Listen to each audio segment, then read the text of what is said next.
The movie opens with Seth, a lonely man that works at an animal shelter, as he gets ready for work. His life is fairly mundane and average. He gets up, gets ready for work, and takes the bus like any other person. He simply floats through life with no goals or ambitions. Seth is good at his job, very friendly with all the dogs at the shelter, and is especially close to one dog, Lexi. On the bus home, Seth sees a former schoolmate, Holly, and approaches her, awkwardly trying to strike up a conversation. Holly's a waitress, but writes in her red journal a lot. While Holly was a popular girl in school, Seth was quite the opposite. Sure enough, she doesn't recognize Seth in the slightest, but tries to remain polite about the situation. There's an awkward silence between the two, and she leaves as soon as she possibly can. Later that night, Seth stalks Holly's social media and discovers that she's single. This puts a smile on his face. The next day, Seth asks the security guard Nate about approaching women. Nate gets upset about the question because he claims that him and Seth are not close like that. He gives Seth some generic advice and sends him on his way. Seth is tasked with putting his favorite dog Lexi down. When offered the chance to take Lexi home, he explains that his building doesn't allow dogs. The vet suggests that he should take the initiative and get a new place. But Seth declines the offer and allows the vet to continue euthanizing the poor dog. Later that night, Seth stalks Holly's social media pages again. Motivated by Nate's advice and the vet's suggestion to take the initiative, he begins studying her likes and dislikes. His research takes him down a rabbit hole of Holly's social media history, and soon enough he learns everything there is to know about her, including where she works. The next day, Seth practices his pickup lines in front of the mirror and uses a plethora of information that he's discovered from her profiles to create a script that he believes will rope Holly into a date with him. At the diner where she works, Seth shows up in a suit. Holly arrives to take his order, but again doesn't recognize him at all. Surprised, Seth is forced to deviate from his original script and awkwardly tries to compliment her hair, but ends up just ordering food. Holly is clearly uninterested in Seth and rushes him to order his food. After some time, he works up the courage to ask her to go to a concert with him, but she shuts down the idea immediately, claiming that she's got a boyfriend, something that Seth knows is untrue. The amount of knowledge he has of her personal life scares Holly. She leaves the receipt for him and walks away from the conversation. That night, Holly is followed home by Seth, revealing where she lives. She comes home to her roommate, Claire, telling her about the concerning interaction with Seth. Cinema recap here. We've got a little challenge that'll take 5 seconds, and it will change your life forever. You ready? All you gotta do is like, subscribe, and hit that notification bell, and you'll receive 10 free years of good luck. It's as simple as that. But Claire brushes off the situation like she's just being paranoid. During their conversation, Holly's ex-fiancé, Eric, calls her. The two of them were previously together for 2 years before breaking up. While Holly's pretty adamant on staying broken up, Claire urges her to make amends and get back together. The next day, Holly goes to work to find a giant bouquet of flowers waiting for her with the card saying, "Be mine." Thinking that the flowers were from Eric, Holly visits him at his work, only to discover that it wasn't actually him that sent her the flowers. Feeling awkward about his drunk dial the other night, he offers her a beer, and Holly accepts. However, Seth followed her to the bar and listens in on their conversation. When Holly goes outside to smoke, Seth follows her and admits that it was him that got her the flowers, finally recognizing him, and not in a good way. Holly begins to panic at the thought of him stalking her. Seth stumbles on his words, and when he tries to approach her, Holly panics. Holly throws her bag at him and hurries back inside. Inside, Eric sees the commotion and Holly calls for his help. Without hesitation, Eric punches Seth, knocking him to the ground. The entire situation is laughable to Seth, and it gets him kicked by Eric. Seth tries to explain that he's not a stalker, but nobody's having it. Seth gets thrown out of the bar, and Eric warns him to stay away from Holly. Outside, writhing in pain, Seth notices Holly's journal on the ground, the journal that she's been writing in since he first saw her on the bus. He takes the opportunity to steal it and read it at home. Seth spends the entire night reading the journal, cover to cover. Back at Holly's apartment, she notices the journal's missing, and with the help of Claire, she tries to retrace her steps. When Seth returns to work the next morning, he begins to explore the tunnels in the back of the shelter. In a dark and dingy basement, he stumbles upon an empty room, completely remote from the rest of the facility. A dark and twisted plan begins to unfold in his mind, and he immediately begins construction on a cage. He spends the next several days constructing the cage from scratch and stealing paralyzing drugs from the shelter. He discovers how much it would take to knock out a human, and with that final piece of knowledge, prepares to commence with his dark plan.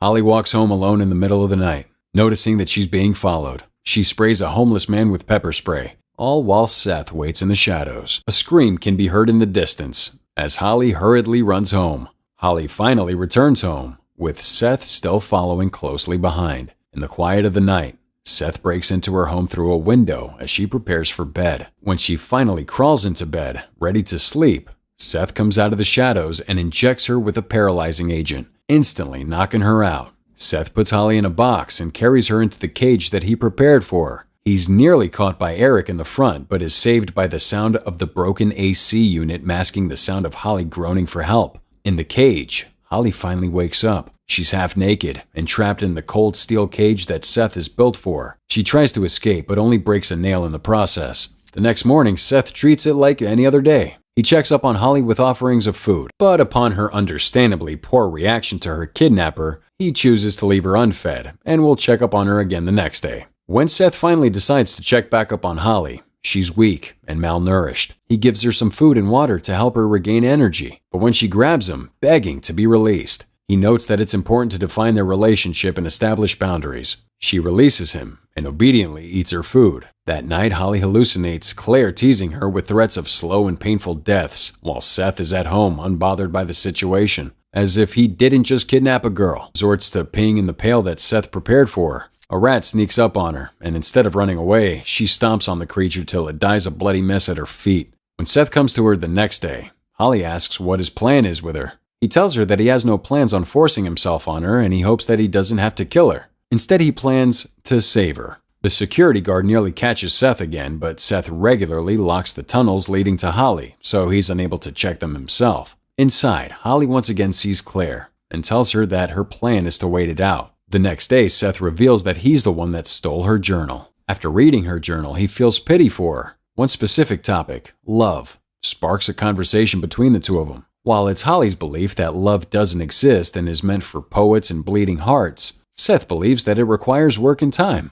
This is one of the many things that Seth wishes to fix about Holly. Before he read her journal, he looked up to her as a person who had it all, but now sees her as someone far more pitiful than even himself. The conversation eventually shifts to the topic of Claire. As it turns out, Claire is and has always been a hallucination that Holly sees. The Claire that we've seen throughout the story has been a figure of Holly's imagination the entire time. Claire was once a real person, Holly's best friend, but she was sleeping with her ex-fiancé, Eric. In her rage, Holly got them into a bad car crash. The accident nearly killed Claire, but she survived. It was Holly herself that finished the job by stabbing Claire with a piece of glass from the crash. Killing Claire woke up something in Holly. Since her first victim, she's been on the prowl and now kills people regularly. It's revealed that the night she pepper sprayed the homeless man, she also killed him by lighting him on fire. Seth wasn't stalking her. He was following her to make sure the entries in her journal were true. He had to make sure that Holly really was a serial killer. This was Seth's plan all along. When he said he wanted to save Holly, it wasn't meant to change her view of things like love. He wants to save Holly from herself, from the killer that she is. After he leaves, Holly begins another conversation with Claire, telling her that she'll continue to play along with his game. The days go on and the two of them continue their conversations. Holly tells Seth that when she killed Claire, things snapped into focus. She now continues to kill regularly as a hobby, undeterred by her insanity. Seth insists that he will save her. Holly resorts to repeatedly hitting her head against the cage, threatening suicide. If she dies, he's responsible for everything, and Holly's crazy enough to do it. This sparks some concern from Seth, but he continues with their regular arrangement. Holly slowly carves away at the lock, and Seth's weird behavior is finally noted by his management. He gets a disciplinary notice and is threatened with the possibility of being fired if he continues to slack at work. Seth now tries to visit Holly on his time off to keep up his appearances at his job, and one day comes in with only a little amount of food. In an attempt to get Holly under control, he tries to starve her. This only briefly works, but after Holly sweet-talks him with a supposed dream she had of them together, he gives in and offers to buy her snacks from the vending machine. While Seth leaves for the vending machine, the security guard notices him coming out of the tunnels and discovers where he's keeping Holly. Nate tries his best to free her before Seth comes back, but to no avail. Eventually, Seth comes back to find Nate and Holly working on the lock together. Holly, however, chooses not to warn Nate of Seth's presence. Instead, she eggs Seth on to attack the unaware Nate. The two men get into a fight, and with Holly's help, Seth overpowers Nate and kills him with a cinder block per her instructions. With Holly's help, Seth is able to dispose of Nate's body and hide his disappearance from all that may ask. He feeds the body to the dogs, burns the big parts, and throws his teeth into the water. Clearly bothered by the situation, the blood-covered Seth panics while Holly revels in the gore. As Seth and Holly clean up the mess they made, Holly begins to coach Seth on the delight of killing. She's now convinced that the two of them were meant to be together.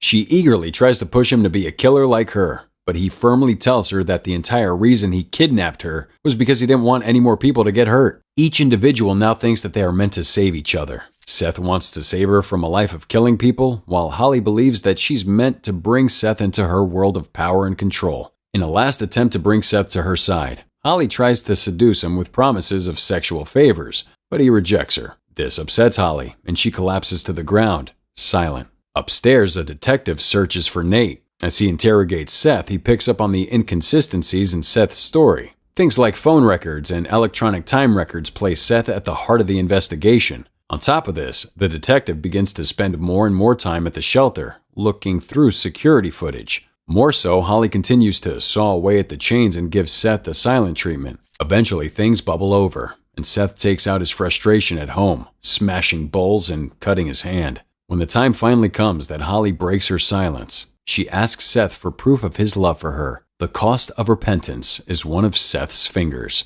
Seth tells her no, but Holly begins to spin him a tale of how she began to fall in love with him. She thinks of him as someone that can truly be there for her in the end, and if they were to move forward with their relationship, she cannot be a pet to him. The story truly moves Seth, who, in his fragile psyche, struggles with the idea of cutting off his finger before eventually doing it to win her over. When he cuts his finger off for her, he drops the knife that he uses. She uses it as a way to threaten her way out of the cage. Seth has no choice but to let her out. Now free, Holly admits that she really does love him, kissing him passionately before cutting his throat open. Sometime later, Holly's back with her ex, but nothing has changed, and he's cheating on her again. She contemplates killing him, but chooses not to. Instead, she leaves and goes to an abandoned warehouse. In the warehouse, she keeps a disfigured Seth. He's now lost more fingers and is blind. The tables have reversed, and he is now her pet, although she's a much crueler owner. This psychological thriller was produced by Revolver Picture Company. Here's a question for you. Why do you think that Holly helped Seth when Nate caught him?